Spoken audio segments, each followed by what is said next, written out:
JK Yadav Films present JK Yadav Films. Mixed by Brijesh Bihari. हदी हमरा के काहे तड़ा पावतारू ना हो एगो चुमाल हमके तड़ा सावतारू ऐसन बात ना हो। हदी हमरा के काहे तड़ा पावतारू एगो चुमाल हमके तड़ा सावतारू बोला कबले करे इंतजार तो सुना मिले आइब जही यार मारे लहा की भत्ता मिले आइब जही यार मारे लहा की भत्ता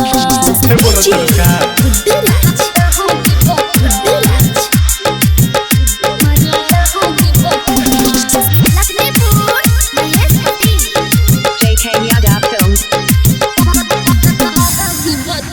हटी तोड़ दियलु दिल हमर सादा यादम है लागे न मिल तू वही बूहे जा अरे आइब हो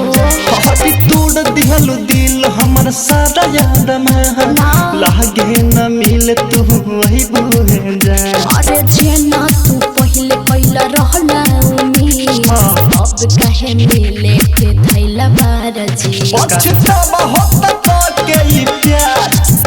मिले आइब जही यार मारे लहा की भत्ता मिले आइब जही यार मारे लहा की भत्ता बहाना मत बना जाना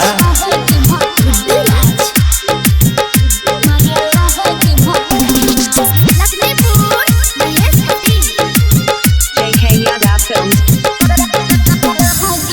हाँ पियऊ सुजीत से तू तुड़ला न था कह देले प्यार सुनू हद से ज्यादा अच्छा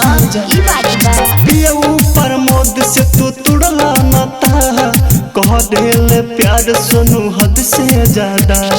तोहरो से ज्यादा बाटे पागल सारी सारी रतिया रहेला उजागर जादू कर दादू काहे इने कहा ना हो मिले आइब जही यार मारे लहा की भत्ता मिले आइब जही यार मारे लहा की भत्ता डिसिप्लिन में सूता चुपचाप बुझाइल JK Yadav Films.